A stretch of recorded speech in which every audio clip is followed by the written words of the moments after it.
Liberals, they make me crazy. I used to think that they could be helped, right?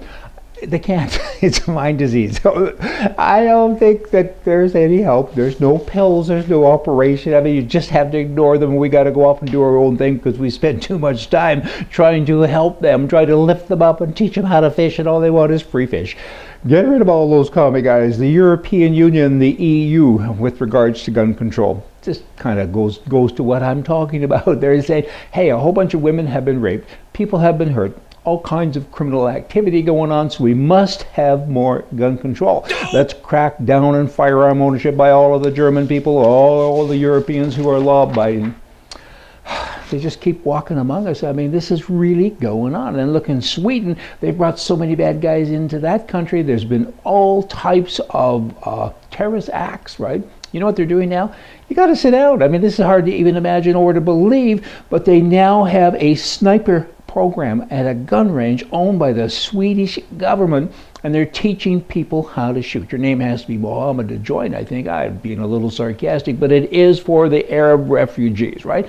And you sit there and you'll learn how to target shoot with sniper rifles on a formal shooting ground in central Sweden in a town called Sollefteå or something.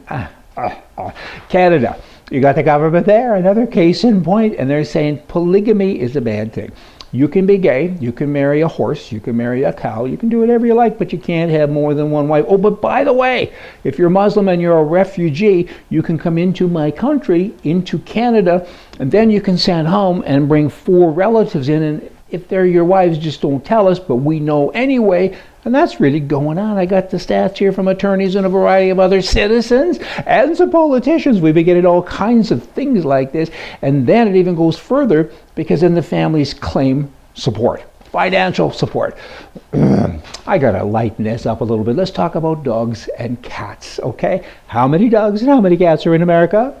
I know, your wiser advisor, here it comes, 63%. That's a big number. 63% of all American households own a pet.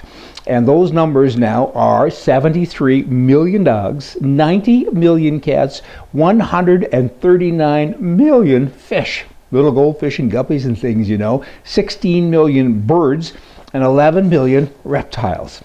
Do you feel a lot wiser now? Let me end this with a real piece of wisdom. Okay.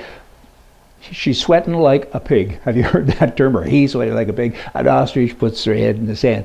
I think a liberal invented all those verbiage things because firstly, pigs don't sweat, and ostriches have never put their head in the sand. Just sharing it. But whether you all come back here tomorrow, we're going to more for you from the right and your wiser advisor. See ya.